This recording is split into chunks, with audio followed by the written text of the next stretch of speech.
Hey everyone, this is Joey Murphy with lightsathwholesale.com. Got another episode here for you. I believe this is episode 4, I believe. Yeah, John Chen. He's going to discuss customer service. What I love about John Chen is how I met him was we started distributing and I told Chelsea, hey, like we need to get some local guys. I know we can help them out. And all you have to do is like if you see a lawn and landscape trailer or something that say they do Christmas lights, whatever, anytime you cross somebody that we can help out, I want you to take a picture of it. I'll engage with it or maybe call them on the phone. And so Chelsea was headed to her job, high fashion retail, and within the DFW Metroplex. And she passed by a landscape trailer and it said they did Christmas lights. And she sent a picture. And then I was like, did you call him? And she's like, no, I'm headed into work. And I was like, okay, I'll call him. And that person had to be John Chen. And what I love about John Chen is he has an uplifting spirit, is very positive. What he stands for, customer service as a business, I would rank him definitely in the top 5 people I know of how he handles customer service. And so I wanted to get his story on here, what his business is. It's called the Cut Above Lawn and Landscaping. He does that. He does firefighting, and he does a Christmas light business that's attached as well. So this is a year-round business. This isn't just a side hustle for him. He takes it very seriously. So with that, I would like to introduce John Chen. What's up, John? Joey, what's going on, man? That's good, man. How you been? I'm good. Staying busy. That's right. It's springtime, and your lawn and landscaping is just, I bet it's booming right now. I think everybody after Valentine's Day, I think that's like the key mark to be like, oh, it's coming. You know, we got to service all of our landscape and lawn clients. But yeah, man, tell everybody about John Chen, what he's about, and your business, how it kind of operates and works, and then we'll get into some topics about customer service. Yeah, sure. So I started a landscape 22 years ago. I've been with the fire department for Dallas for about years now. So they kind of went hand in hand. Every fireman's got a side business, and the landscaping, the lawn service started out as kind of like my business I did on the side on my days off. And it turned into like just this bigger animal than I ever thought it'd be. And so half of those 22 years has been doing Christmas lights, and it's been extremely successful. I'm not going to say, I don't really know, Joey, what you consider like large size, medium size, small size, but we do about 170-ish houses, residential, handful of some commercial, some HOAs. And some small businesses in Roanoke. So I guess we're kind of medium, but every year we grow it. I'd say about 5 or 10% every year, and it's been great. It's an incredible business to be in. We make a whole short amount of time, right? It's fast paced, but I love it. That's what I love about it. And it's a challenge, but it's also a good challenge. Yeah. No, you're glitching just a little bit, but we can understand you and we can hear you. I just want to let you know.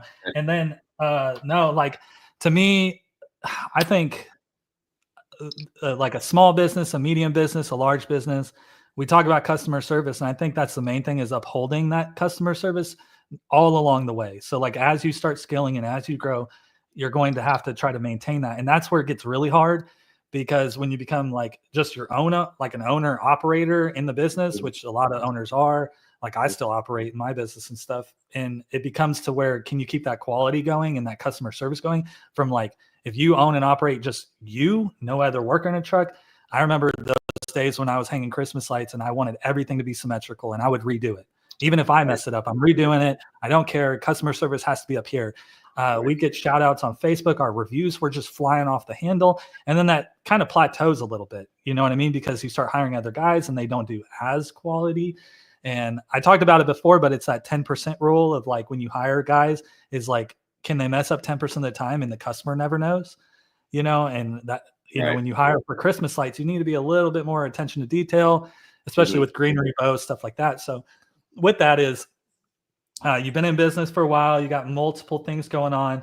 Tell us a little bit about, I'd love to focus on the firefighting thing, because that's your full-time thing.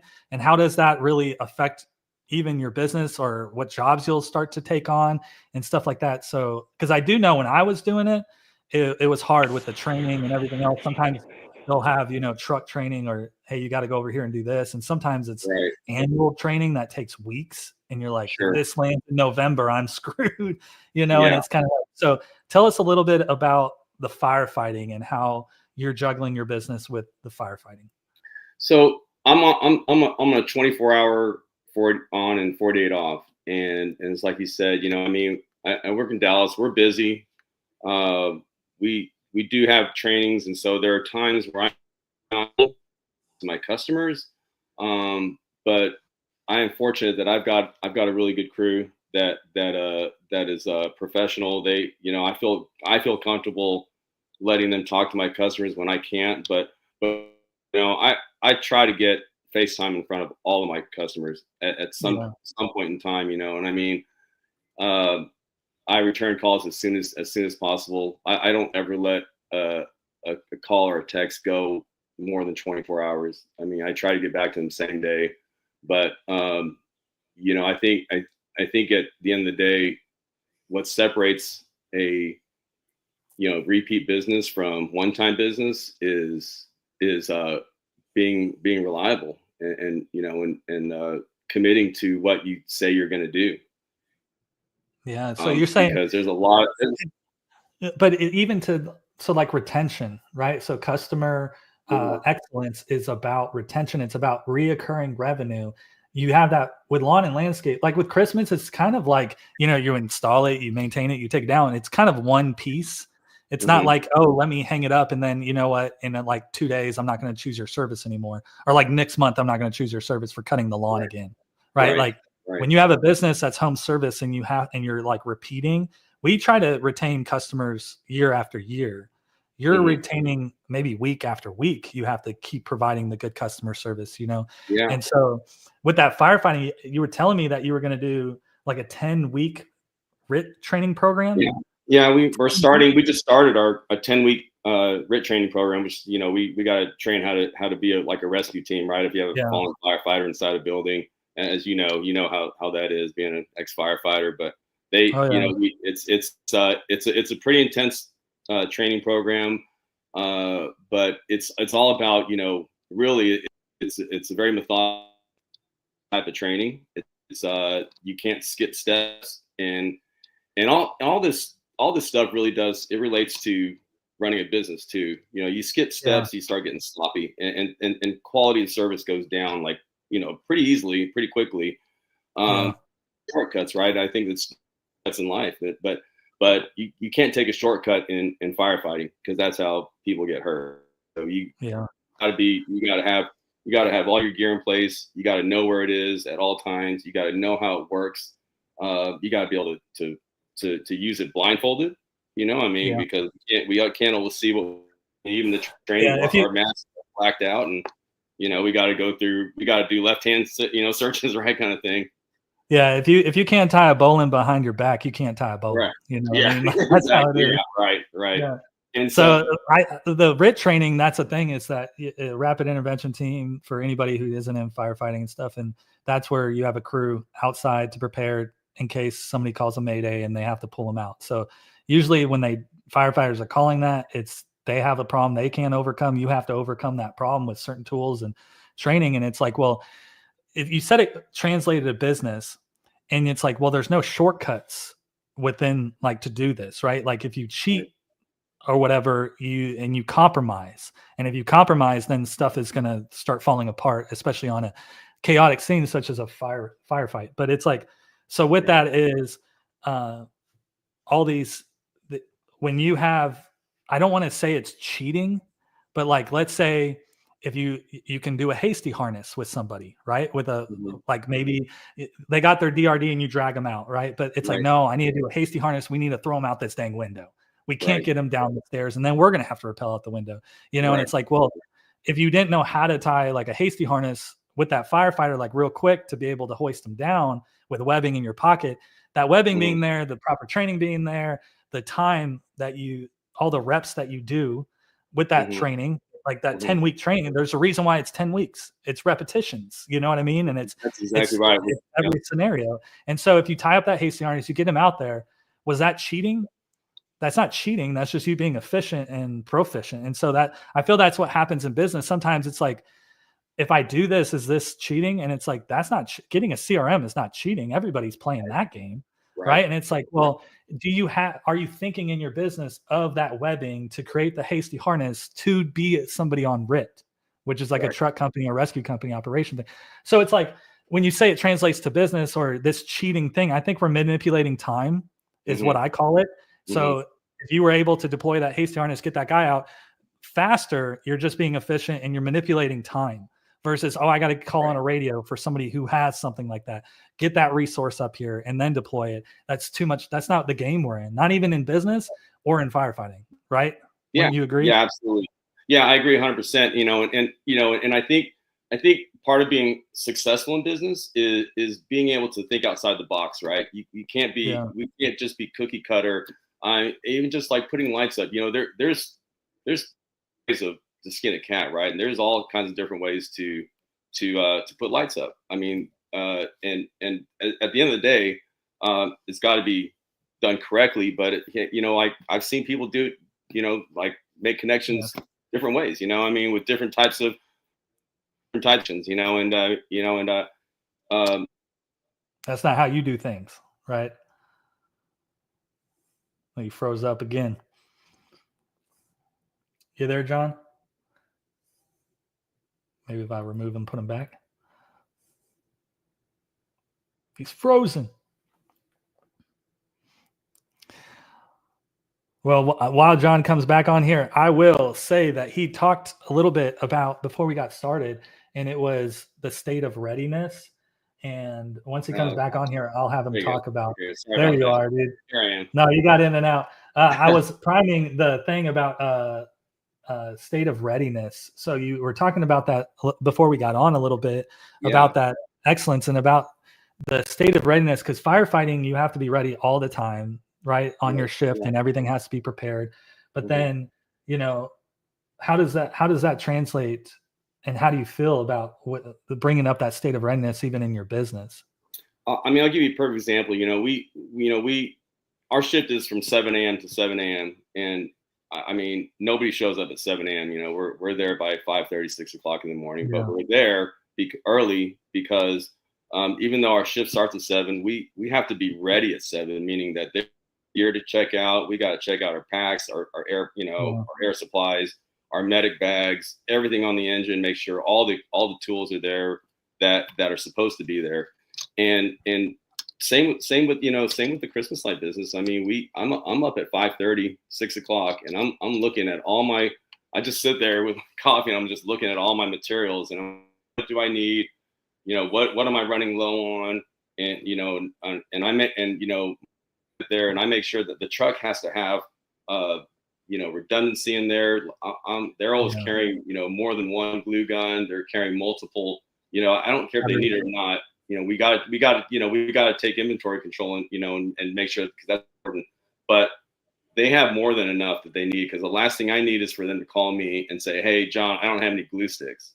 That's unacceptable, right? I mean, it's like a knife right in the heart. You're like, why are you doing this to me right now? Right. I mean, but that's my fault. If they don't have it, it's my fault. It's because I didn't prepare them, correctly for that day, for the day of work. But it is nice for them to take the initiative to even say we're out of glue sticks alone, because then they can get to the job site and then they say it. And I'm like, why didn't you say this to me when you left? Right. Because I have a whole box of glue sticks over there. And it's like, so getting everybody to work together is a big one. And that's why I'd like to bring up the next topic of discussion, which is first impressions and professionalism, because just like with that glue stick, is if they got to the job site and they're like, we're fresh out of glue sticks, unless you run it over there to them, they don't have anything, all the materials to complete the job. And then what is that first impression for that new install that you just booked, but they can't get their archway glued, right? And get the experience that they paid for when they pull up to their driveway, and then they message you and they're like, why isn't the archway done? I paid for the archway. And you're like, well, we ran out of glue, you see. That's right. And it's that's embarrassing, doesn't right? look good, right? Yeah, it is. And it's the last thing you want to tell a customer, oh, I've got to come back because we ran out of something. And it's not, it doesn't you look like, like you're not, like you don't know what you're doing. and you're not like who forgets this kind of stuff, right? I mean, that's goes back to just, you have all your, you know, Yeah, you gotta have but all the ducks in the row, especially in a yeah, Christmas-like business, because it is that short window, right? yeah, I do yeah, know, like, even you probably have felt this at least one time. Like, if you've been firefighting enough, you feel this, but it's like you get like right there, like you're saying 7A to 7P, right? But you're really supposed to be there at 8, but you relieve your guy an hour early in case he gets a call, right? And it's like, well, absolutely, so yeah, it's like 7:30 the latest. If you're not showing up, like, hey, if I get a call, I'm kind of getting overtime and staying over, and I have to right, get my kid. And it's like you want to help yeah, out your fellow right, brothers, right? So it's yeah, like absolutely, I know that I got on that truck, but maybe they came back from a call. Maybe they came back from a fire and they didn't totally like fix their rig. They kind of threw things in, packed things up. And now it's mhm, like, well, you relieve that person and they're like, hey, can you check all this stuff or finish washing the hose and get right, new hose? And it's like, okay, yeah, it sucks because you didn't do all the fun stuff, right? And now you got to like clean up, right? And it's like, yeah, well, with it is I've been in there and then you get an alarm or you get another call and then it's like, oh, confirmed structure fire. And it's like you hop in your seat, you didn't check your pack yet. And then you go to turn on your pack, and that pass device is supposed to be beep, beep, beep, beep. And you know you triggered it by turning on your yeah, pack, and you go to turn it, there's no beep and there's no charge, there's no air, and you have a yeah. dead bottle. And then Yeah, you're the like, fiber, fiber you alert's already going unbuckle, on. and then you hop over into the fourth man seat or the fifth, and then you're putting on Yeah, that pack, and it's like, right, hey, driver, I know you got the fourth man pack, but you got to yeah, change your air pack because, and it's like that right there already frustrates me on the call, right? Like I'm already a little behind getting my stuff on. I'm yeah, not sitting there. I'm not running through scenarios through my head of, hey, the driver's going to do this. I'm going to do this. And it's like with Christmas lighting, I think it correlates quite a bit that if you don't have that stuff, how do you adapt to it? And then how do you make the customer service aspect of it like no hiccups, seamless? And right. it's like, how many times did that happen for you last year where you actually had to like overcome a problem and then your customer never saw it? I think that's there's a special sauce there. You know what I mean? In the Yeah, sure, business. absolutely, absolutely. How much did you do that last year, would you say?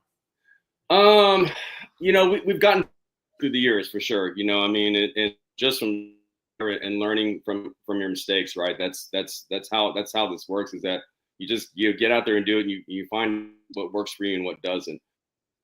It's last year was just a handful of times, really, but fortunately, I'm available. I take a lot of time off in the fire department in November because I know it's my Christmas light season, right? So I save up all my days off Yeah, to I use did them the same all, thing. Yeah. toward the end of the year, right?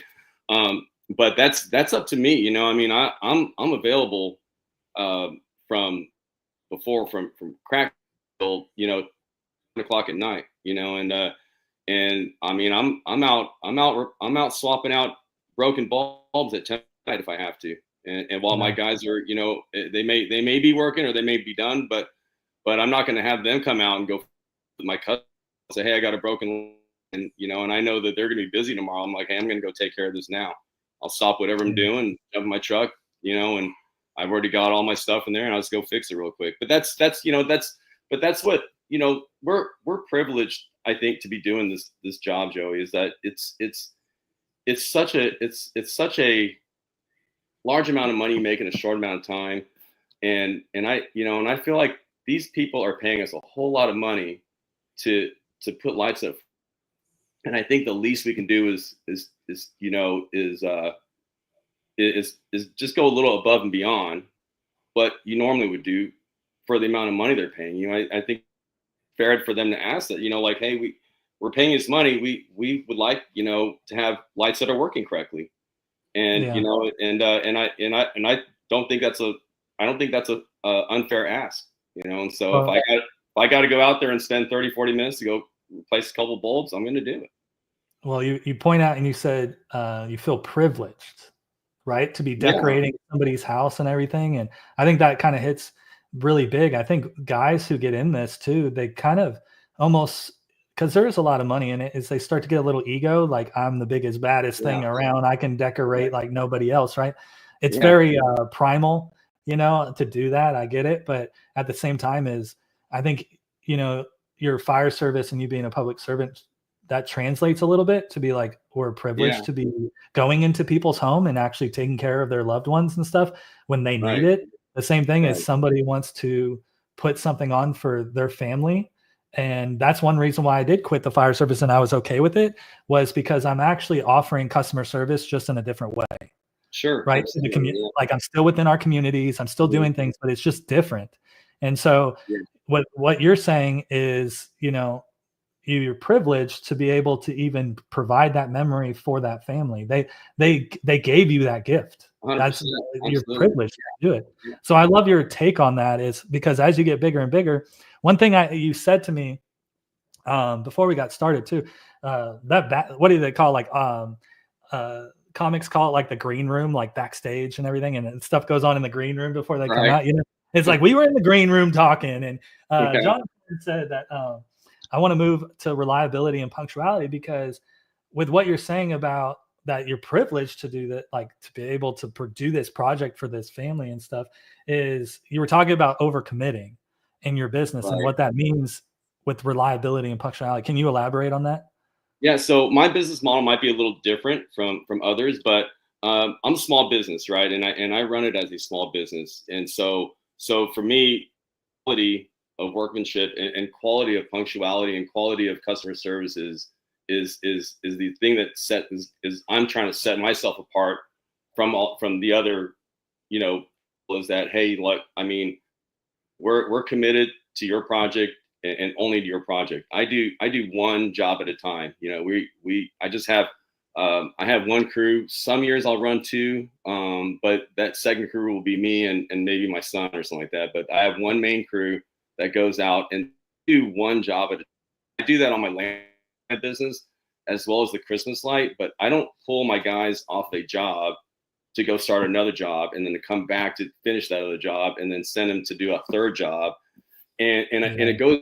So I think it's easy because margins are so good in this business and the money's so good that I think it's really easy to get a little greedy and say, I think I can fit in one more house, or I think, I can, I've got five houses, six, we'll just start a little bit early and work a little bit later. You can do that, but what you're giving up, give and take with that, right? Yeah, you might be able to get that extra job done, but think of the repercussions of it. Is the quality still going to be there? Are you burning your guys out, working until 10, 11 o'clock at night? I mean, and then the next morning they're just, they don't want to work because they're so dog tired from the day before. Yeah. I mean, What did you compromise to yeah, squeeze so hard? yeah, And it's like you actually squeezed really hard. Now your guys are just trash. Now they're they need a dogs. day Yeah, they're off, dog tired. and Yeah, and then that what if you extra have a 3 hours staffing? didn't cut Yeah, it.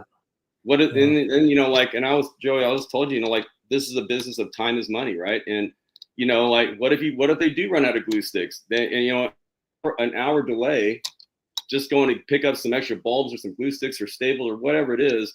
Yeah. Now you're really under the gun, Yeah. and then all of a sudden they're frustrated. They're flustered because, like, oh man, we're going to be here till o'clock at night.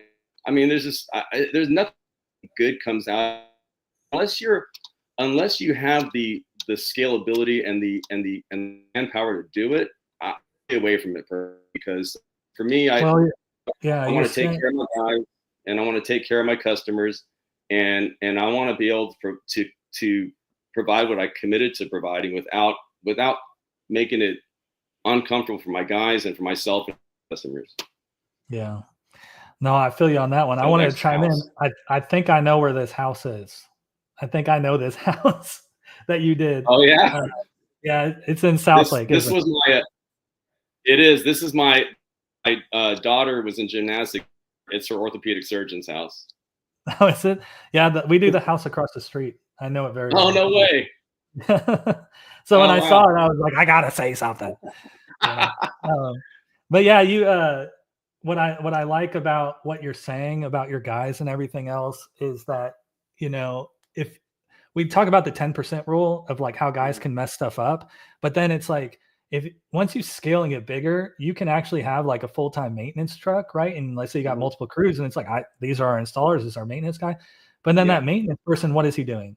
Half the time, I guarantee you, he's fixing people's mess ups. Not even yeah, like it's an yeah, internal mess up, not an external mess up. External Right. mess ups are like, wind and it just knocks some lights, or like a Yeah. squirrel Can't slides do on a anything about metal that. roof. Like, I don't know what Right. these squirrels do, but they do surf metal roofs, and then when they get down to the bottom, they just, like, hop off, you know? But it's like, I don't know what it is, but it's like, why did that happen like that? And it's definitely a squirrel. But, they go to fix an external problem, they probably have no problem with it, but then you fix the internal problems of that 10% mess up, and then Yeah. it's like, well, maybe that 10% ends up growing to 15% because they know they can rely on the maintenance person. Then the Right. maintenance person gets frustrated because they're like, why am I working harder when if you guys just followed the standard, the company Yeah. I standard, we mean, wouldn't have this problem. the work So gets sloppy.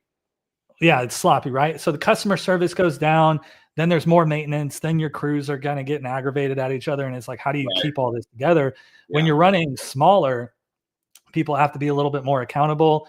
Now that 10% guy can never get to 15% because you'd catch it in a heartbeat. So I think it's planning the systems around it when you try to scale. It's very difficult. I don't want to say like I have it or anything. I'm just aware of it. And then I try Hmm. to like actually, if I'm going to go bigger or do this, and trust me, we do things all the time where, I don't like internal problems. The external problems, like if a trailer tire blows, I don't care. It's It do you have happens. a Yeah. right? It happens. But Yeah. do you have a spare tire on your trailer with a jack that you can fix this right now? That's Oh right. no, we didn't put that spare tire on. We knew we were supposed to inventory that. And then I'm like, okay, now it's a real problem for us. Yeah. Right. Yeah. And so building those systems out, 7-pin on trailers, man, Yeah. because we tow That's good. trailers, right? I mean, Those could you 7 pin. imagine? Could you imagine that? We get a CPR and I don't have a BVM on me because Yeah. someone didn't What, restock it. you're gonna Like, do mouth to mouth, John Chen? that's not, No, I mean, yeah. I mean, if you got to kick it old school, then I guess so. But I, no, mean, you I ain't would gonna prefer do it. not to. You know what I mean? But again, that's going back to that state of readiness, right? You got. I Yeah, mean, prepare for everything. yeah, And also, things happen. They do. Like that. You're talking about the 10% thing. I mean, there's things that are going to happen that are out of your control. But man, you got. I mean, that's why I get up early so that I could. And I look at all my materials and all what's going on in the truck and the trailers, and I'm like, what could possibly go wrong? Like, do they have everything? And I double, triple check everything as much as I can. Do I miss things? Yeah, sometimes I do. You know what I mean? But yeah. that's when you jump in your truck and go out and bring it to the guys as soon as you can. You know what I mean? Well, There's been it'd be nice. What I struggle with is for everybody to have that same mentality is like, hey, we have all these projects today, go through, and it's like, how could we mess this up, you guys? It's like, oh, we don't have any like wire string to hang the wreaths, and the wreaths weren't yeah, prepped from the warehouse. And it's like, well, you can blame the warehouse people for not prepping it right, or you yeah, blame yourself, self accountability to make yeah, sure you had that on there so you can fix it real quick. But the guys on the trucks and trailers is like, well, I'm relying on the warehouse people. Don't rely on them. Okay. You should rely on them to a 10% degree. Don't rely on them getting your stuff together. When they yeah, do, awesome. They did something right, that you didn't think was going to happen. Now you check it. And then your John is there checking the whole business, right? And it's like if you right, can get all your guys to have that same mentality, it's like you create a machine that is a business that we call a business, yeah, and it's so right, powerful. But can everybody get on that same mentality and mind? Not everybody's there, and that's what's really hard yeah. about business is morale and I stuff. So mean, Joey, no one's going to care about your business more than you, right? I mean, and yeah, that's just human nature, but I want unfortunately. people But to, John. I want them to. Like, I do too. I do it's too. like I mean, I show want up. I want everybody to care. Like I Yeah, care. And you can only do so much. But at the end of the day, I mean, I always take that mentality of, I'm not going to point the finger. I'm going to pull the thumb because, at the end, yeah, the responsibility falls on me. And if something goes wrong, they're not gonna blame, you know, my they're going to blame me, as they yeah. should, because it's my business. I'm accountable, not my guys. But like that stuff rolls downhill too. I'm gonna get them down on them, and say, hey, we need to do better. Well, I try to make it where I want everybody to be successful. This is talking about like some crew stuff, Hmm. but let's talk about it for a sec because I try to get it to where people don't have to think as much as humanly possible. So, how can I shrink your critical thinking down as much as possible in the business with systems or whatever it is. And that's my goal, is to do that. So when you come to work, you're not like, oh, what do I have to do? And it's like, hey, you got to pull everything of all these projects. I don't have anything staged, and you need to prep 2 reads, because we're just not there. It's not, you know, coming about where it's actually like ready for them.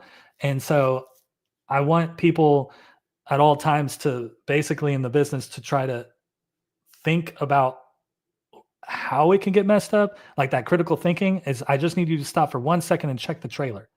That's the biggest time, the biggest impact that you need to think. And it's right when you come in, and you're going out and you're drinking your coffee, or you're drinking your what's it called? Celsius or Monster. Like I know we hire some roofers and stuff to do some properties for us, and he brings me an energy drink at all times. Sorry, There Jeff. you are, John. Sorry You're about good. And so this is the point in the day where this is where, if you have to think the most, it's right here. It's right in the beginning. It's everybody comes in. It's, hey, what's up? What's up? We're super energetic to get that mind flowing just a little bit. And it's like, hey, you got this. Oh yeah, I got this. And it's like, now people are asking, do you have these things? So now you're thinking, maybe I don't have to think as much, but you still are thinking as much. And that's what I have to encourage, is like, hey, what do you have on your truck that you need a lot of today? And they're like, seems like we're doing a lot of gluing. How much glue sticks you got? And it's like, let's go get some glue sticks. And that's how we talk in the morning, right? And I'm there to help, like what John's saying, is to oversee the thing, make sure, hey, did we get that out, or did you not do this? Like I'll have a side comment, and I'm like, where are we at with it, to get the crews out and stuff like that? Because if they look at me and they're like, I don't have any of this together, I don't bash them or anything. Like, you should have had this done. But at the same time, what do we need to do together right now to get this out the door? Because I can fight with you all day long. All that's doing is spinning the wheel and wasted time. Let's do this, and let's get the next 3 days going. Let's do that. Okay. And then that's my assertiveness. Right. And so with it is moving on to transparency and pricing and services. I know with us, our terms and conditions is a big one. Being really intentional. I do know we have late payments, because that's always a thing. This past year we had the most late payments, and I was like, man, I really don't want to charge. Like I really do have in my heart, I really just pay me for my services. This is good, but I don't want to come back to you and hit you with more money. And like it says we don't want to spread late payments. Like we just want to spread like holiday cheer. Like, please don't make me do this, But as a business owner, you have to be like, hey, it's due now. Like this is a business that we do have cash flow and stuff. So I know in our terms and conditions and our services, we're very, very intentional with our CRM, and we have the accountability there with our CRM to make sure we're always saying what we're going to do, how we're going to do it. And that's where our tidings of comfort and joy comes in, right? Is being very clear on your communication. And we're going to over deliver, even if the customer, they may have a complaint or this or that. But how do you, on transparency and pricing and services, how do you view it? How do you do it in your business? And what would you say it rates on like the importance of this customer service stuff? Yeah. So, I kind of standardize my pricing, honestly. I mean, I'd say probably 80 to 90% of the houses are all kind of around the same. They're 2-story, 3,500 square foot homes. That's just the house we do. I mean, and just because of the area we're in, I do some small homes, but most of them are all almost kind of the same price. And and they're all, so to keep it simple for myself, I charge, I charge a specific price for windows. I charge a specific price for garages. 2-story homes are pretty much the same. I mean, the elevation might change it a little bit depending on, if a house may have, but I guess there's not as much of a black and white science to my pricing, because I charge because I sell my lights. I don't lease them. So I charge a service price, and then I charge a price. And usually typically that price for lights is about 30 to 40% more than the install price. And I've done this, and it's never been an issue for me, but I lights for life, as long as they're my customer. The minute they leave, the warranty is null and void. But I mean, I feel like it's just one of those things, and I'm not sneaky about it, but if they're using us, we're fixing the lights anyway. But it just Yeah. makes, I think, someone feel good to know that they have a lifetime warranty on their lights. Yeah. Um, Yeah, I and mean, I think everybody when they do their model, like some people will sell, but then they'll store their customers' lights and they don't call it lease and they just take care of them and they charge a storage yeah, fee. I know there's so many which ways to kind of do it with your service, and whatever works for your service is you should do. You know what I yeah, mean? What's interesting to me is, especially in the past couple of years, man, is since 2020 the value of the dollar's dropped, right. 5% at Oh least yeah, every year. And yeah, now, like the reports of the value of the dollar, just based on what's going on economically now, is based mhm, since 2020. I mean, you're looking at least 30%. I mean, I could type it in Google right now. I know it was 25% over the past 4 years, and I know it's not getting any better.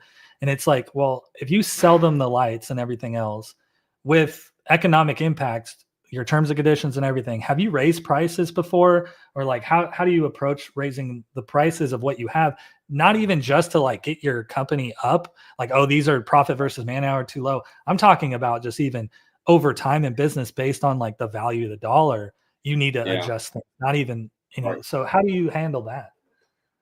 My price has gone up probably about 25%, honestly, over since I started, um, across the board. And the reason, part of the reason why is obviously like material costs has gotten higher, Yeah. labor costs has gotten higher, and I've taken on other things along the way. Like my storage unit's bigger now. My insurance, my commercial insurance cost is higher now.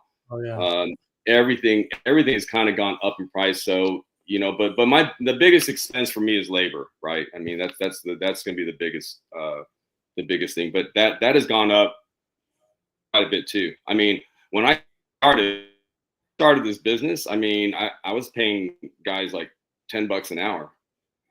I mean, my head guy, my top guy that is, and he's worth every penny. I pay him $35 an hour now. Oh, yeah. Well, I bet. But I mean, he, he probably deserves it, you know? yeah, I mean, he can get. I mean, a house that would take two guys, him like two normal guys, 3 hours to do, he gets it done in an hour and a half the time. And me to be able to do an extra house because he's so efficient and he's so fast. He's Yeah. worth every penny. I mean, I probably pay him more if he wanted more. I mean, they're hard. It's hard to find guys like that. It really is. Yeah, and the other thing is to be humble enough to keep operating in that capacity where you're like, "He probably could get more, like, I really Yeah. need him, like, I would Right. sacrifice more on my end if he absolutely needed it," but Yeah. what I love about it is that somebody came to work for you. They agreed to like what you would pay them, and then they actually put their best foot forward, saying this is good Mhm. enough for payment. Because what I see in them, the new generation is they're like, I got 1 year under my belt. Can I get some more? And you're like, Oh yeah. Right. some more? Like, what did you do different? What did you do more of that? Like, do you understand how to operate lifts, the ropes? Like, Yeah. what do you know more than what you did last year? Do you know how to do a tower tree by yourself? Like, if you Yeah. do, then Right. maybe we can have the discussion. But that's what I don't like the I love when people in a business can put their best foot forward as an employee and really Hmm. try to elevate themselves because you can in a company, Hmm. right? That's what the beauty of a Hmm. company is. And then at the same time, Right. elevate everybody else around them because it's not just about themselves. When you have somebody that's Sure. really contributing that much, is they're actually considering themselves, but they care about you.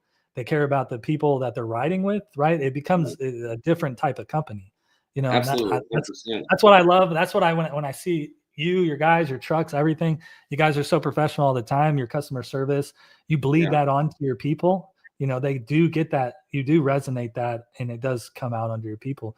So I'd like to talk Yeah. about the post service follow up, which is interesting because I had this as a topic of discussion. But what happened is you're saying like you do one project at a time. You pretty much like if I dedicate time to you as your customer, we're gonna do it till it gets done. We're not gonna move on to another project. We're not gonna overpromise. We're not gonna over deliver. We're not gonna overcommit, Right. right? And so Yeah. that makes it where once you stop that job and send that invoice, what are you doing as a follow up? I mean, are you doing like, hey, how do we do? Here's a review thing, or like, is there really any follow up because you did execute and then ended it? You know what I Right. mean? Like, Yeah. Yeah. And again, it goes back to just being just me personally. I mean, I can't.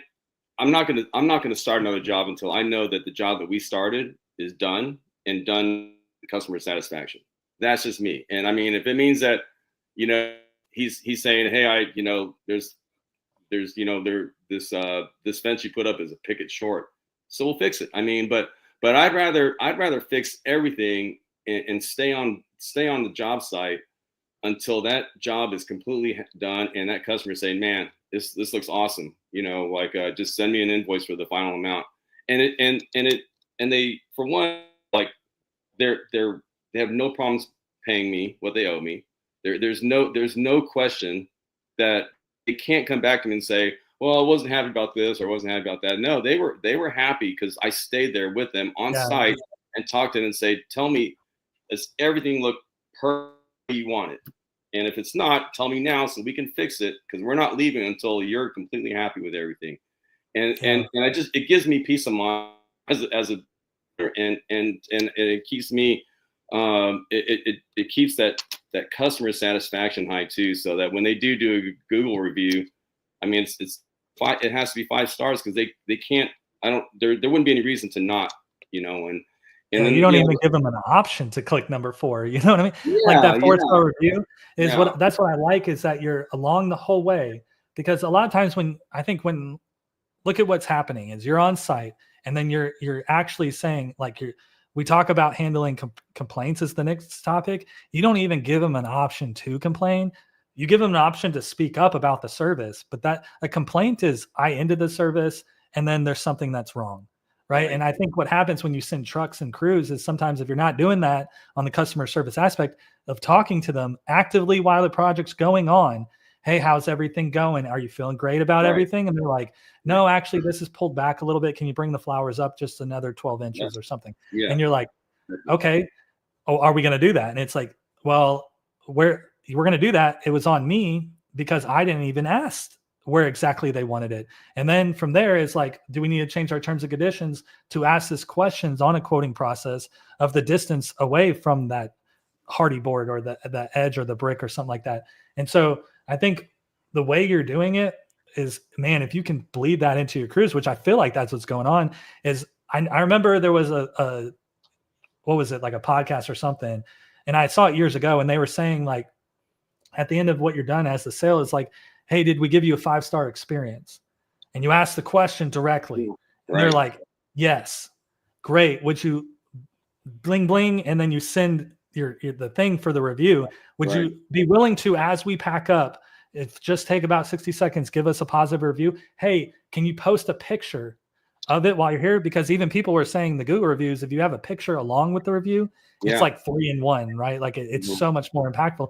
So it's encouraging them to do that. Give the review. You handled every complaint. They can't give you a 4 because they literally said it was 5 stars. right, You back them into a corner where they're just like, yeah, I can do this for 60 seconds. You pack up and it's like, hey, did you give us that review? Sure did. Just posted it. Thank you so much. That's that customer service that I yeah, think a lot of people are missing. I think we're missing it to a degree somewhat, is because we do a lot of remote stuff. We do, tidings of comfort and joy, gift baskets and stuff. But mhm, as the project's going on, it's like, are they home? Can we talk to them? How do we refine our services even more as we try to scale, is to give that customer service? So how would do you get many complaints because the way you're doing it? I'm sure you get something, right? Like there's always something right, in a business, but like, how do you right. handle I mean, that? How does it happen? you can't, I mean, you're not going to please 100% of people 100% of the Right. time, right? That's just, you're just not. I mean, just people are going to complain sometimes just to complain. And, I mean, at the end of the day, I can only do what's in, but, one of the things I think has been successful, and that I do, that I've made it a habit, is even after we've left that job, or I always follow up 2 to 3 weeks later. Hey, how are the flowers looking? How are the bushes doing? Because sometimes they just, I think customers feel like once that person's gone, they're not going to ever see him again. No matter, they can call them a million times, oh, they're not going to answer your phone. So I try to be proactive, or text them, hey, I know we finished your job up a few weeks ago. Is everything still looking okay? Are your bushes that we planted, are they thriving? Are they healthy? Are you watering correctly? All that kind of stuff. Because I mean, my goal is long term, right? I mean, I don't just because they're happy today doesn't mean they're. and for whatever reason, they might not be. So I try my best to I try not to wait for them to complain to me. I'm like, I'm going to call them and make sure that everything's still okay, right? Yeah, I like Um, that. and that goes a long way, I think, because every time I do it, they're all like, man, like, hey, I appreciate you following up. Yeah, everything's great, but every now and then you'll be like, man, that grass you planted, that sod, there's a couple pieces that are dead. Like, boom, like, hey, give me a day. I'll send my guys out. We're gonna replace it, no problem. Well, that's what I was going to say is that I know that subconsciously people sometimes will have like the project's done and then they have service work to be done, but then they don't communicate it Yeah, because they just don't, right? Like it's like, and then they're a little unhappy, but right, they're like, why didn't they do this in the first place? But at the same time, exactly. there's no self-reflection on them to be like, well, I know he's got Jobber and I have this portal and I can log in and I could put a request in, or I could text the number, or I could email him, or I could call him, and I could get this done, but I have so much going on. And that's where we try to do the same thing with our customers is like, if I bought this service, how would I want it done? Whether I have a problem or not, I want it to be fixed without even almost communicating it. It's like Right. everybody's that way. So like with Yeah. you is like if you planted flowers and like 3 of them had transplant shock maybe, or maybe Right. overwatering for Yeah. whatever it is, Yeah. they end up dying and then it was all spotty. And then your customers, like every time they pass by it, they're like, man, those 3 kind of stand out. Those Yeah. 3 stand out. He did a great job though. John did a great job, but Yeah. I'm not like he deserves every bit of money, but I don't want to bug him. He's busy, right? He's got Exactly. other people's flowers. And it's like, but when you do that follow-up call, they're like, you know what? There is 3 flowers. I Yeah. wasn't going to say anything, but now now you give them a Right. platform to speak. Yeah. And Yeah. I think that helps with your customer satisfaction. And then you stop it from being a real complaint, right? We said that the service ended and then there's the 3 flowers are a complaint. Well, how do you stop that from when you get off the job site? And you're saying a couple weeks later, you do a follow-up and it seems like it's aggressive. It's not like an automation follow-up with like your No. CRM. It's like, No. hey, Mary Sue, how are those flowers? Are the bees a It's me. buzzing? And it's like, Yeah. no, actually 3 are dead. And you're like, we'll get those Yeah. fixed right away. Yeah. That is ultimate customer service. Yeah. And Yeah. it really you'd be amazed at how much someone appreciates it. Like, oh my God, like you text me. It's funny you just texted me because like I felt bad. I was gonna say something to you, but it's already been a few weeks, and I didn't want to bother you. Yeah. But yeah, I've got one of the bushes you planted is not. It's just not looking very good, And I'll go out there and I'll say, hey, send me a pic. I'll come take a look at it. But they'll send me a picture. I'm like, yeah, it looks like it's probably not taken. Let me just other one. I mean, it's a $20 bush, right? And it takes my guys 15 minutes to go replace it. It's not a big deal, but that kind of service goes a long way. It really does. And I mean, I think you just don't do that these days anymore. Yeah. I think the same thing is, man, I think it resonates with what you're saying about like privilege. Like every customer Yeah. that pays you for your service, I truly believe John Chen is like, that bush, $20 bush takes my guys 50, no problem. It ain't like you're like Yeah. Italian. Yeah. You're like, it ain't a problem with fixing it. It's like, Just it's like, no you and I worries. were talking about earlier, Matata, what you and I were talking about earlier about the Christmas light business. I mean, I really, truly, man, I feel really pretty humbled and and appreciative that I'm even out there putting these up for a family. They paid me a lot of money to do this, and I mean, I don't take it for granted. I really don't. I mean, I don't know if I'd be able to fork over that kind of money to put Christmas lights up, but it's important enough for them to spend $2,000 for me to put lights up, or $3,000. I mean, I'm like the least I could do is provide some quality behind that kind of money, right? I mean, they're not going to like Walmart to get Christmas lights. I mean, they're wanting a professional company that's custom cutting their lights for their house and to make it look professional. And they don't want they don't want 2 or 3 bulbs to be out for 4 or 5 days. It's Yeah, unacceptable to them. I was talking to another installer today, and we kind of chalked it down to like we're just talking openly, right? And I think we chalked it down to is where, well, what's the variable in your business that you can adjust, right? A variable is something that it's not a constant. A constant is time, right? Time is a constant, but you Yeah. can manipulate time by your actions, like that hasty harness, like I was saying, right? And it's like, Right. well, what can you do in your business that you can ultimately control to separate yourself where people would want to buy you, right? And it's like, well, pricing of products, it will fluctuate, but that's not a variable because you need the equipment to do the job. That's a constant. Mm-hmm. So the pricing will change your net worth, but like you can't change that. Like what's happening in tariffs right now, you can't change it. Yeah. No. So what are you gonna like? What are you focused on right now? Are you focused on tariffs, or are you just watching them like move? Or are you actually Mm-hmm. like how am I going to adapt to this in my business? And so what we came up with was the customer service aspect. You can do 100%. it with in branding, right? And that's Right. customer service and branding. It's not even marketing, none of because that's a thing you're portraying that is a variable, or you're trying to attract things and stuff.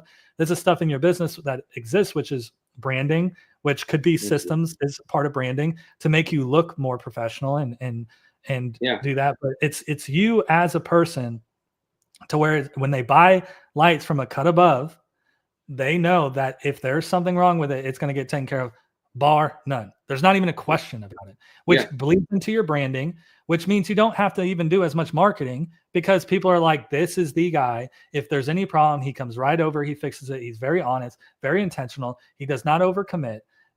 I think that's what, like, you say these things about yourself, but I think it resonates with your customers in your business. They know that you are. If I were to interview one of your customers right now, who is John Chen at a cut above?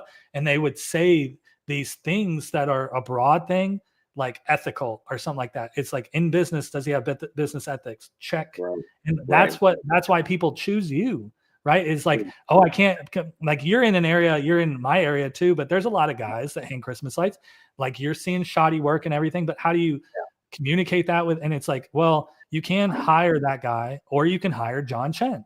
Yeah. John Mother Brother Chen. That guy right there, he's going to do the job. He's going to do it right. And he's a firefighter, which that's what me and Chelsea talked to about last time is you can, and are all firefighters, can you entrust in them? The answer is no, right? There's so No. many people, everybody wears the badge or whatever. But for the majority of what it stands for and what they signed up for is, yes, it does give a little bit of, like, you do have the Maltese cross Yeah. on your logo, and it's to Right. resemble what that means. You know what I mean?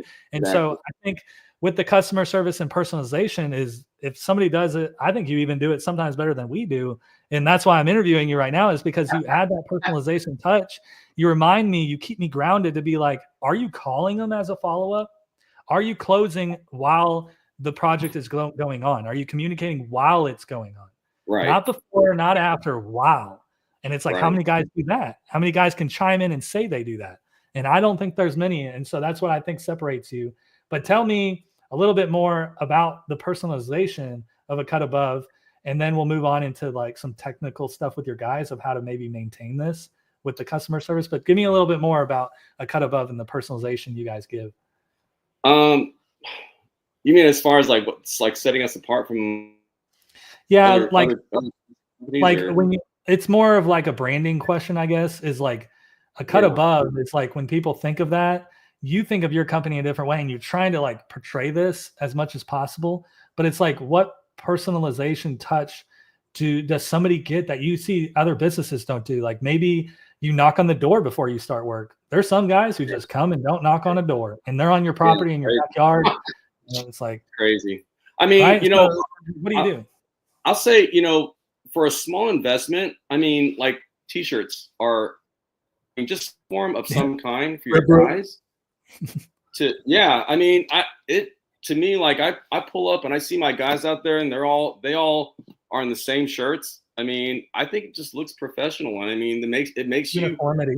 Yeah. I mean, the yeah, fire service has it, you know? it makes you look legitimate, and I Yeah. think it's for small investments, it goes a long way, I mean, stuff like that. And I think just almost kind of over communicating, and I always teach my guys, man, like, you got to be personal with customers, because I can't be at 20 different places at one time, right? Or two different places.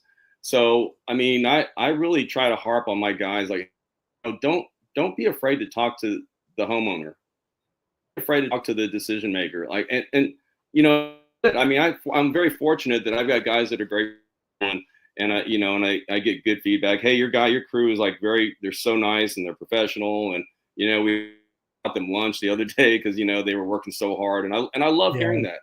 I love it. I Yeah. mean, that's just like, man, because they are truly a representation of me in my business, and so I wouldn't expect anything less from them, because that's not. I would never ask my guys to do anything that I wouldn't do, and to be them to be able to talk to customers, and to get to know them, and be friendly to them, and professional. I mean, it Do goes a you long way. find do you find a lot of your crews, like, I mean, you got some good guys, but that they don't want to talk to like a person, right? Because I find Some like a don't. lot of our guys are like, let's just do the work and get out of here. And Yeah, it's like, can you just say hi to Mary Sue real quick and ask yeah, her if her year's going good? Like right. just something. Some don't, but there's and I can't. I mean, some just don't have the personality to do that, or like they're a little reclusive. So, and it's fine. But Yeah. I just have all I need is one guy out there, that on my crew to do it. And like I said, I'm fortunate. I've got two guys on my crew that are both extremely personable, and they're knocking the door, and we always, before we leave, when all the lights are up, if that customer's home, we're gonna knock on the door and say, "Hey, why don't you come out and take a look and see what we did?" Well, And there goes and that 5-star review again. It's like they come have out, them. and the kids come out, and they're like, "Oh my god," and they love it. Oh yeah. Yeah. I So, think it's about them communicating the final last touch of like, hey, here's our workmanship. What do you think of our workmanship? Like, yeah, please say it to my face. I want right, to, and if it's not right, exactly, I'll fix it. And that just yeah, goes back to like how you, even when you first started your business, I was that way. But then I kind of maybe strayed off of it a little bit because you're just trying to take on more. And it's like, are we thinning ourselves out a little bit? Can we keep up with that quality control a little bit? Can yeah, we keep adding that really what makes Murphy Christmas Lighting special? Um, right. how to keep that going as you scale. That, I mean, I think that's a whole topic in itself. You know what I mean? It But is. It's tough when you're scaling your business. Boy, I mean, it's a very fine line between quality control, customer service, and growing, right? And there's gonna always be some growing pains, and I get it. I mean, I just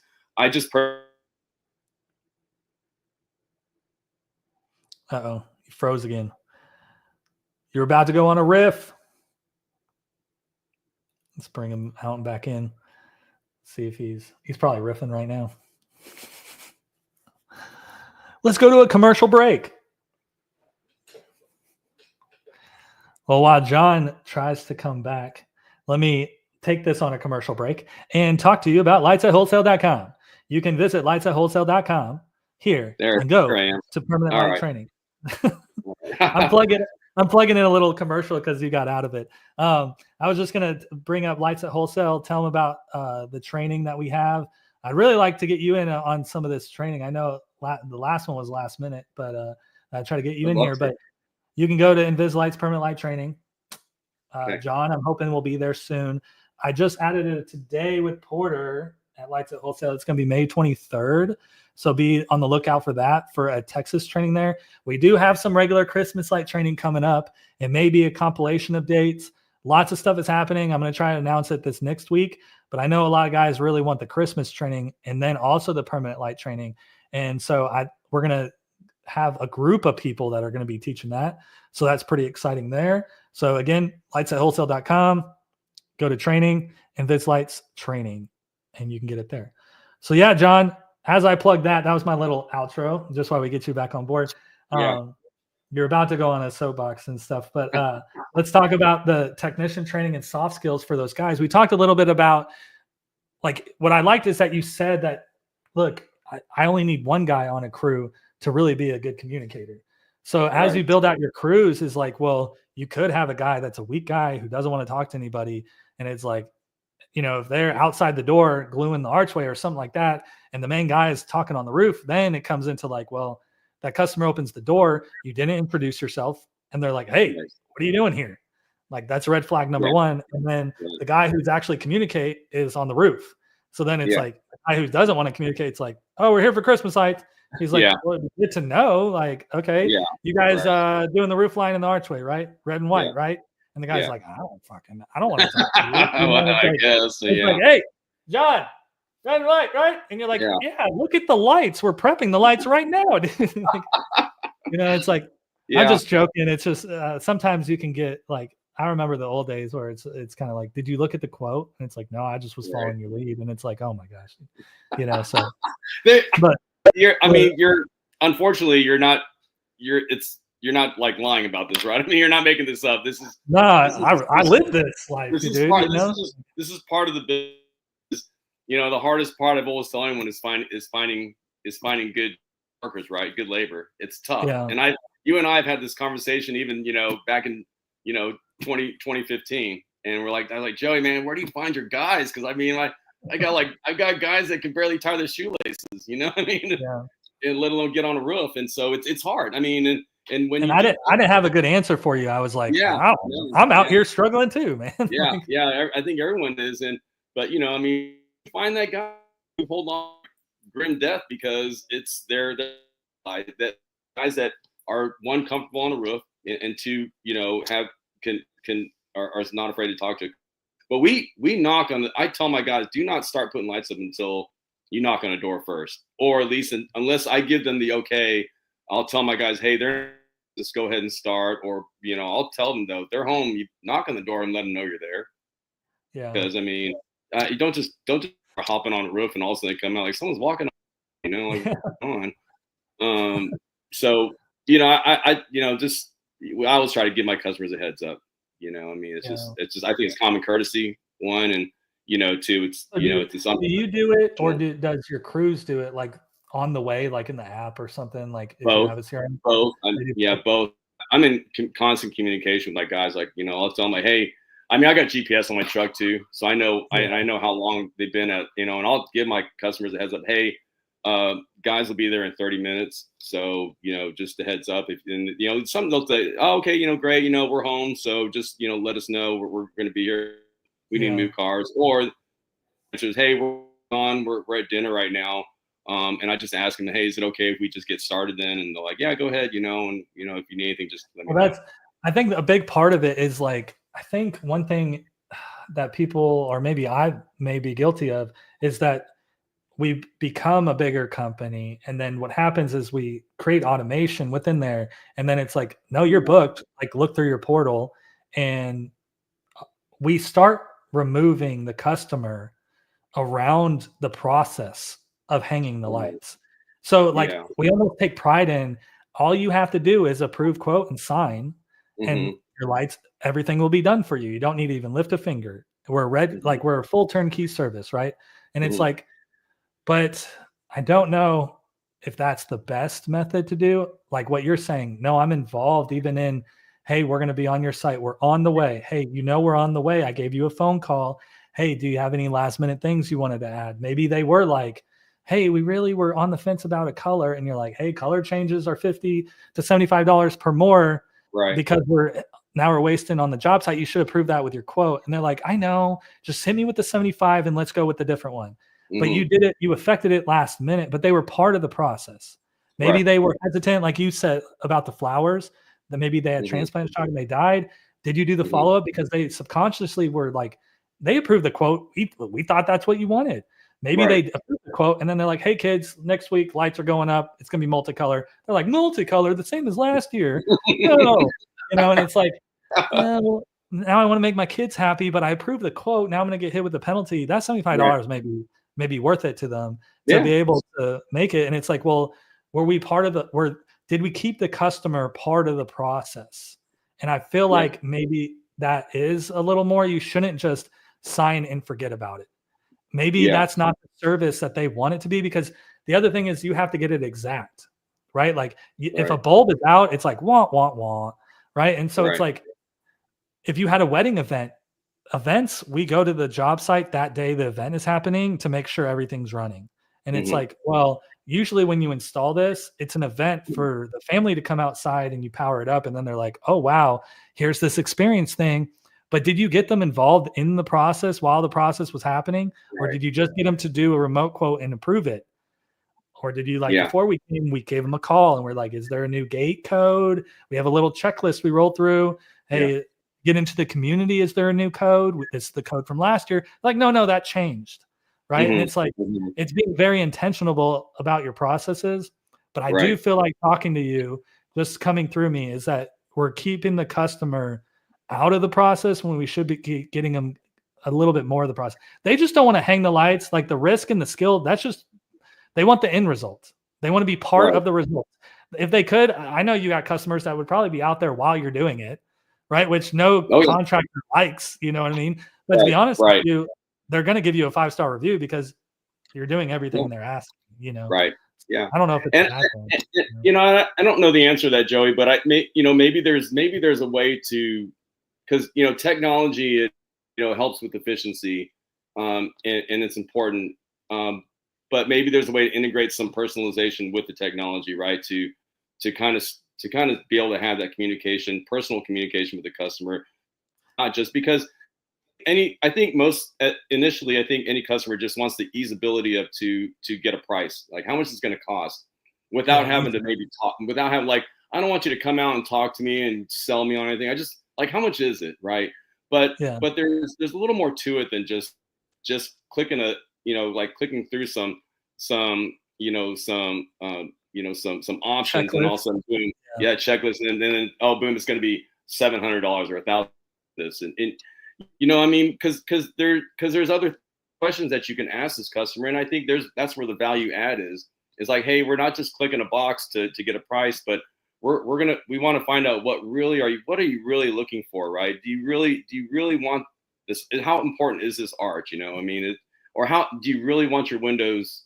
Do you want all the windows done, or you just want like 4 windows done, or and those are things, that conversations that you should have with the customer, and it makes them, you're selling not just your product, but you're selling yourself a little bit too, right? I mean, I mean, like you said, is you get to understand and hear what your customer wants, because it's too dynamic, right? There's too many different roofing styles, and there's gutter guards, and it just, you can't create like a little spit of this, but they do want like, well, what's the range? And you're like, well, what's your budget? And let's design around that. It's like, do you want just 4 windows or all window? How important are windows to you? And you're like, well, really, I watched Home Alone. My kids want Home Alone. And it's like, okay, well, they want this, and it's going to take this to look like that.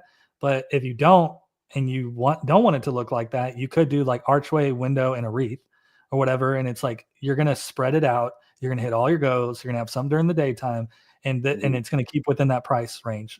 That's what you want, right? And then they're like, you know what? Let's go with this. I think it's going to be better. I think there's something during the daytime when I bring them home. I think, and it just, now it's like, your customer didn't know what they want. Because let's be honest with you, if they were the expert, they would be doing it themselves, or, maybe they are experts, but they don't have the crews. So you're like, I hung Christmas lights 12 years ago. And you're like, get out of here. Back in my incandescent days. And you're like, oh my gosh, it's not the thing. So, but I do think that technology integration, it can go good, but then I think you need to have, like what John Chen is saying, it's that personal touch.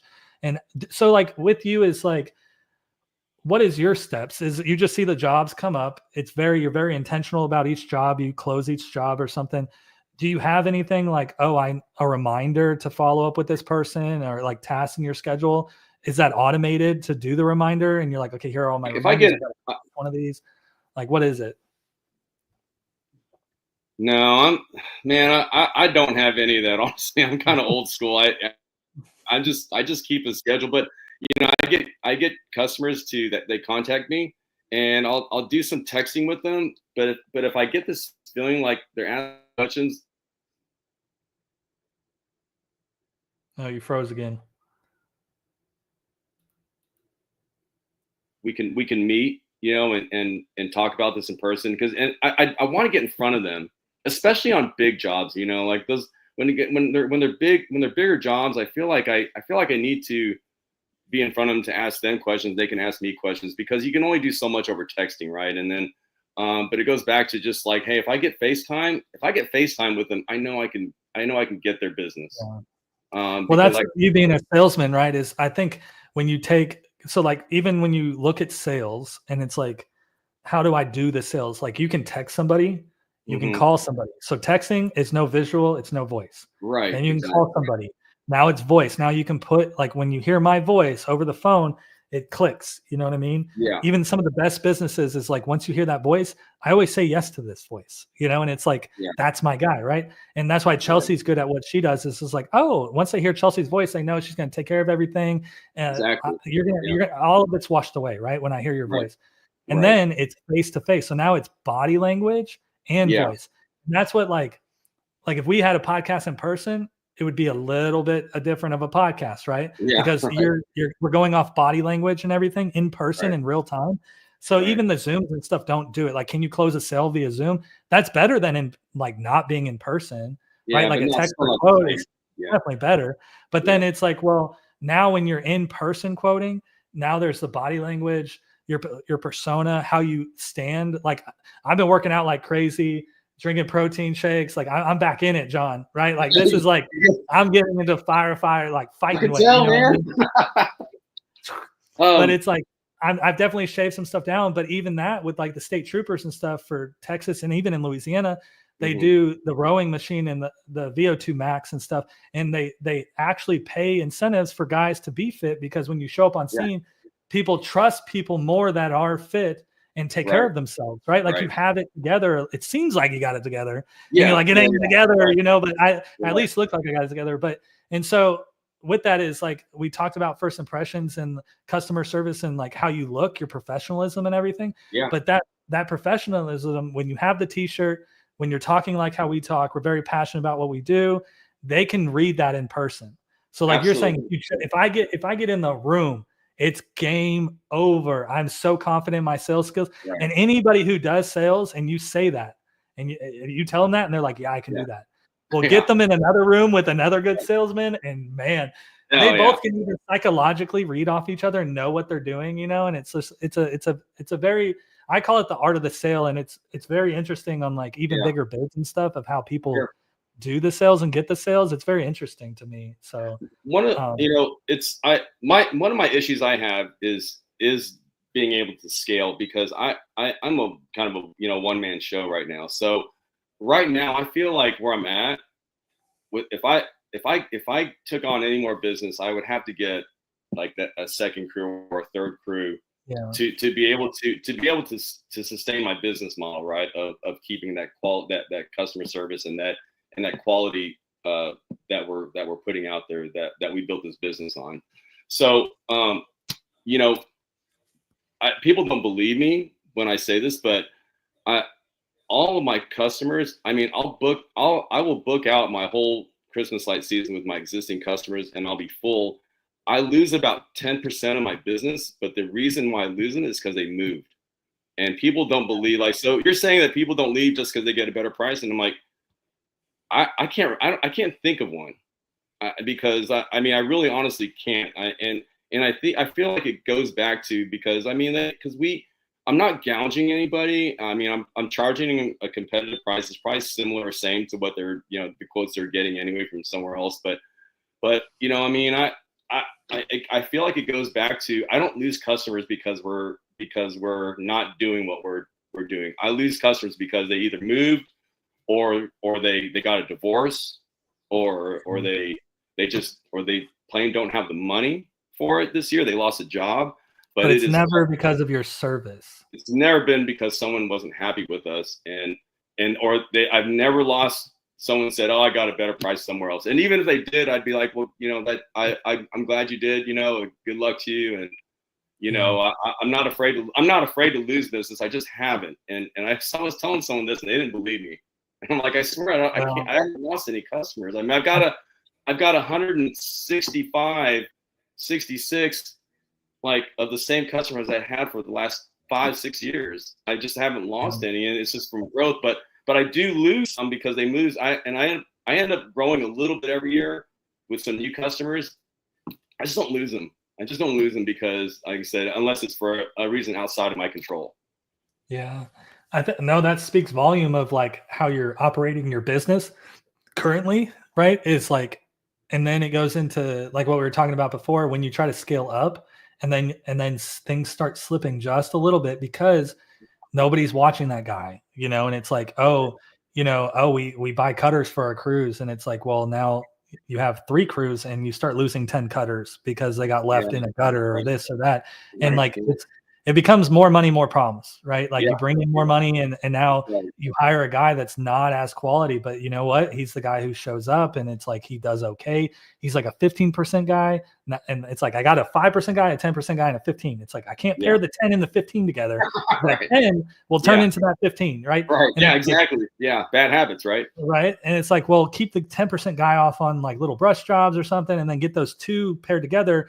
Now you got a guy training a guy to get up the 15, and maybe you can get him to Right. the 10, and like, Yeah. and it's just like, but you end up slipping a little bit. And that's Yeah. where it's like, well, when you try to scale, it's like, well, you always have the same intentions of when you started. It's customer service. If we mess up, we fix it. We mess up, we fix it. Yeah. But let's Yeah. limit the amount of mess ups as much as possible. And Sure. it's really hard because this is like when you break through to like multiple trucks, what happens is like you make, I'm going to just use round numbers, $100,000. Then you go Mm-hmm. to hire a truck and a crew, and it's like all the materials, all the salary between the guys, Double everything everything. else is like you're going to knock yourself down to like 25 grand. And like you'll Yeah. do 25 grand on equipment, 25 grand for the guy, 25 grand for the guy, and then Yeah. you're going to get 25 grand. So Right. each person in the whole business is making the same. Yeah. But the person that's at the advantage is the owner, because if he can scale it just a little bit, then he can hire more guys and more Right. guys. And Right. it's just this model, right? But Mm-hmm. the problem is like getting those systems and integrating the technology to where Mm-hmm. you don't have your guys think as much when they go on site. Oh, I need to hire an assistant now to manage all the schedule and move stuff around because it's too much to move. I need an assistant to communicate. Well, all 3 crews are actively working. We actively communicate with those. It just becomes a way more robust operation. And it's like, Sure. will you lose more people where before you only had 1 truck maybe, and then it was like, well, we lose 10% organically through divorces, moving houses, something Right. out of our control, not our service. Now when you added those trucks, what is acceptable? Is it okay to lose 5% because you're growing 30% more? And it's Right. like, well, if we lose 5% because of our service, we had 0 before. Mm-hmm. Now we have 5%. We need Mm-hmm. to stop that right now. And it's like, how do you get it to stop it? It's all dynamic. Like I said, the characteristics of the guys you hired, you got a 15, 20% guy over here, Yeah. and it's just like, Right. hey, I really need you to train this guy. I know you don't get paid for training, but I'm going to pay you to do training, and I'm going to pay you a little extra. Okay. Right. Let's fix this guy and get him better. And that's the stuff where you operate a year-round business, so you probably see it a little bit more than I do.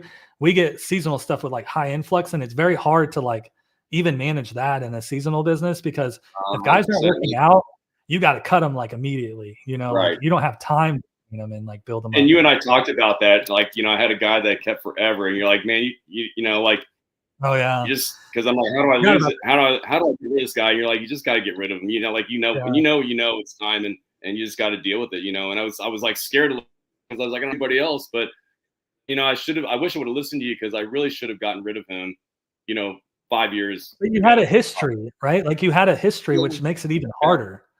Yeah, he was with me for 15 years, but if I didn't have the firefighting business, I would feel more comfortable scaling and growing, because I'd be more hands on. But I'm just limited, right now. So Well, I that's the don't. game I you're don't playing, though, right? Yeah.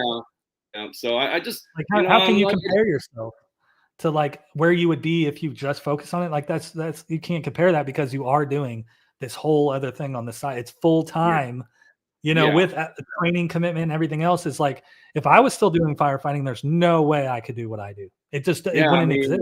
You know? you're running all day, all night. I know you are. I miss seeing you those several years when you were doing the lights out at that, that drive-through deal that you had there. Yeah. I know that almost killed you, but it goes back to that kind of like that whole deal about FaceTime stuff, because you were the person that I met, and you were the face of Murphy Christmas Lighting, and I went years without seeing you, and I was like, man, because I always loved coming in, and I learned all these like little tidbits about the business from you, and then you were gone all the time, and nothing. And I love Jonathan, but I mean, he wasn't the same, because he didn't have that he didn't have that operational or that side of that business knowledge Nah. that he did, you Yeah, know? he's Like, the systems guy, but he ain't gonna yeah, talk about, like, the operations, and you're like, "I need yeah, operational talk right now, right. right now." I So mean, you missing the Murphy FaceTime, huh? oh You got yeah, man, I missed it for 3 or 4 years, and I'm like, "Where's Joey at?" Because I go pick up product, and I was like, "I want to pick your brain about something," and you were never around. I'm like, yeah, you're like, "At that drive-through," and it's like, yeah, um uh, yeah, so, tell let's wrap this up and yeah, do any final last few words for the viewers. And like you were said, if you have anything that maybe we were doing exceptionally well. I know last year we actually you were saying that at the open house was like, "Hey man, I haven't seen you in a while and I don't like it." You yeah, know what I mean? And yeah, it's like, yeah. well, then this past year is I was more because I wasn't You doing were, the drive and yeah, everything else, and I you was were more around a lot around. more.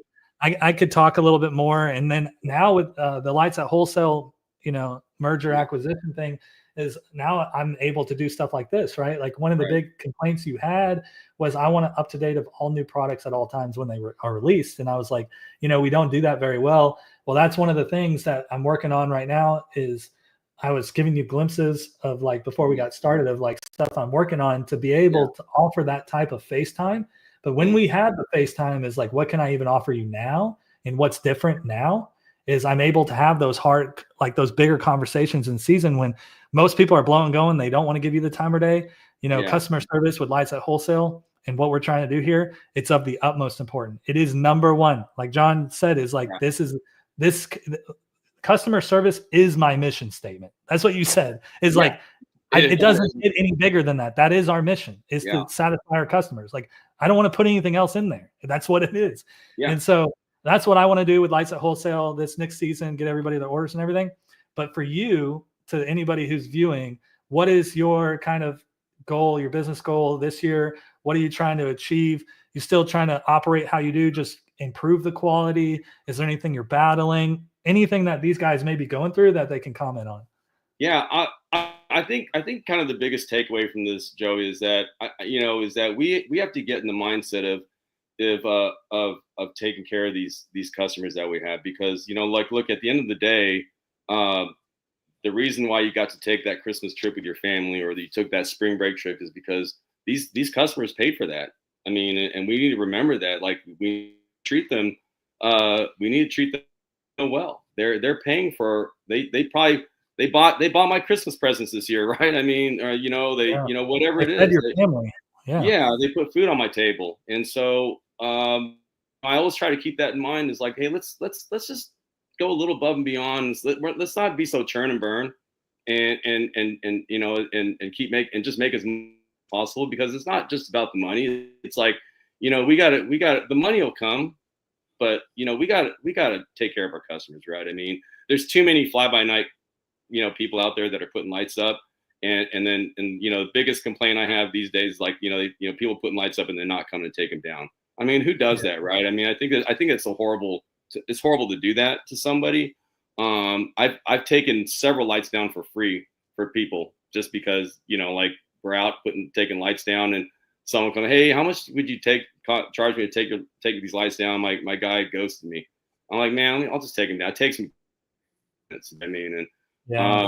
and then I gain a customer that way too. And sometimes I do, sometimes I don't. But at the end of the day, like, hey, I'm trying to do the right thing here, and You're raising the industry a little bit, by like if yeah, people messing it up is yeah. having it that way.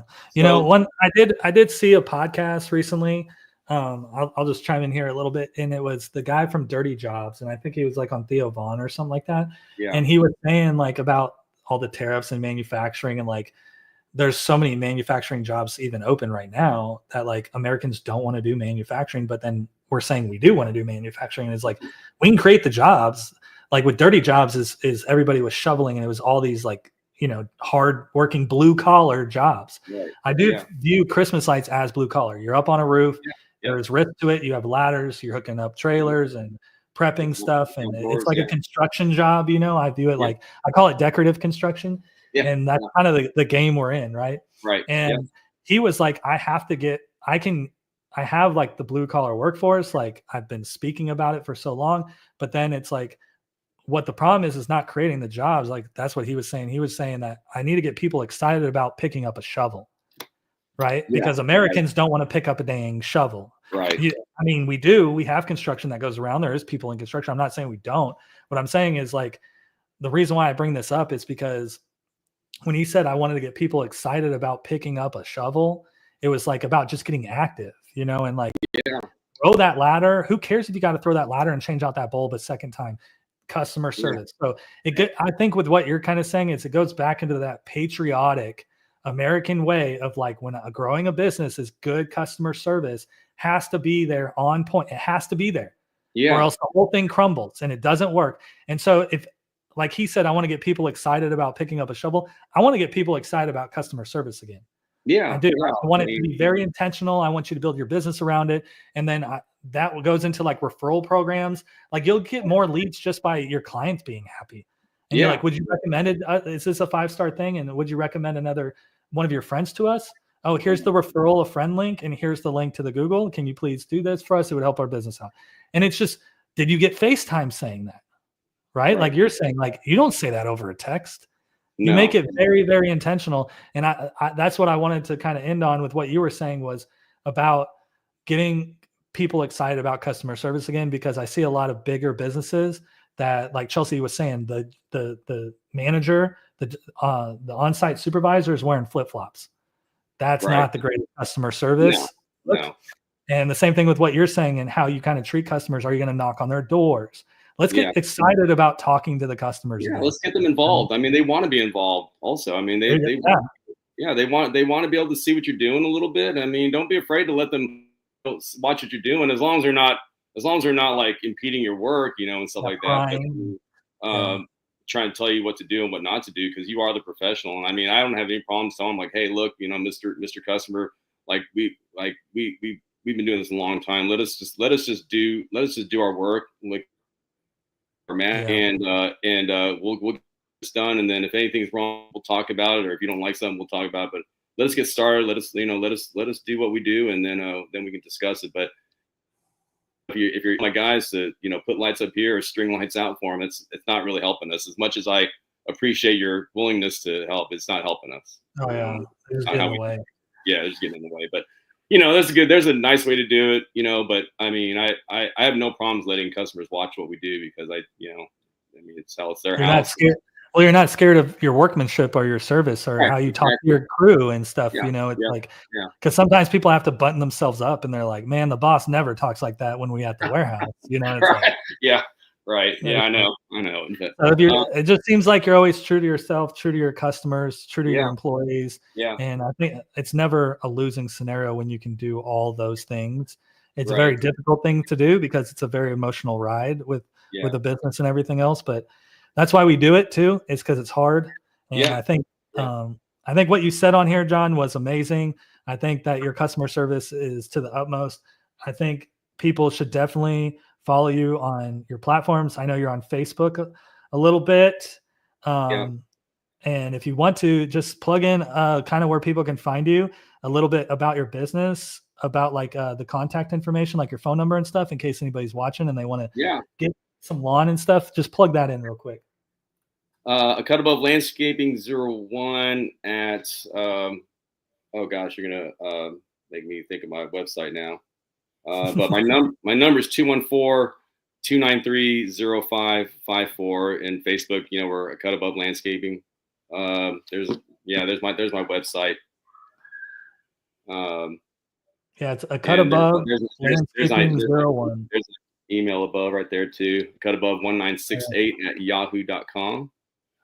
There you go. But yeah, we're not going anywhere. We're going to be around for the long haul. I love what we do, and I really truly enjoy dealing with my customers. That's 80% of the business for me, honestly, is just time with my customers, my clients, and I mean, and I love the guys that work for me too. They're awesome. So I feel very fortunate. There's always going to be challenges, but I mean, I think as long as you stay focused on what your core value is and what you're trying to accomplish, I mean, you're going to be successful. But take care of your customers. That's kind of like the takeaway for me is like, just take care of your customers. They'll take care of you.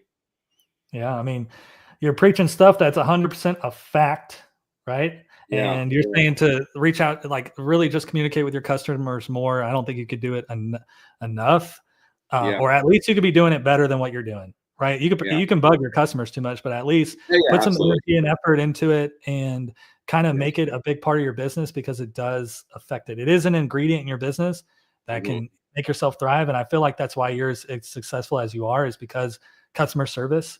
And I love what you stand for, John. And I love your continued support in business, especially as we move to lights at wholesale and everything. I know you're going to Absolutely. be a loyal client. You're going to be coming in and you're going to be picking our brain about, hey, I got this new project and this and Oh that, yeah. Oh yeah. So, I always, I but always, I always enjoy the knowledge, Joey. Yeah, I mean, you've been a huge asset for me. I really have. Just even, anything just from like the small little tidbits of information you give me. I mean, you're definitely a wealth of knowledge. I mean, you definitely you know what you're doing out there. So I always learn something every time I talk to you. appreciate that, man, because I quit firefighting for it. It's like this is my craft now, and Well, this is just I love what you're doing too. I believe in what you're doing as well. I mean, I think that's why we probably fit so well together. Is that I think we're both, I think we're both know how important it is to take care of our customers too. Yeah, So exactly. I You appreciate your definitely time. I appreciate definitely you. thinking aligned, and I do appreciate all the kind words with it. So, Yes, yeah, sir. if you need something in the DFW area, call John at Cut Above. Again, that was at Cut Above Landscaping 01.com. You can get all his information there. I know he's on Facebook too, so add him there. And if you guys need any training, go to lightsatwholesale.com, permanent lighting training. We're going to have another training. I think I said it was May 23rd. It's going to be announced there, but we're also going to have other training coupled with it. So be on that, where it's a multi-day training that we're probably going to announce like next week. And there will be a couple dates there. We have multiple locations: Utah, Indiana, North Carolina, and Texas. So especially when you buy lights from lightsatwholesale.com, you got a whole team nationally that's working for you. And if I really do appreciate you coming on here, John, saying some kind words about us. I do appreciate that. And I wish you nothing but the best for the rest of the year. So far, it's a good 2025 so far. Absolutely, it's been great. So I appreciate you having me on here. It was fun. Yeah, man. Let's maybe we'll get you on like a group one or something. We get like a bunch of people involved. Maybe That'd make be it great. like a whole firefighter thing. You know There what I you mean? go. There's Get some plenty of of your buddies firefighters out into there it. that are selling lights. So Yeah, we could just talk crap about firefighting and Christmas lighting at the that'd same be fun. time. Let's do it. Yeah. All right, man. All Well, right, take take it care. easy. I appreciate it. All right, Joey. All right, bye.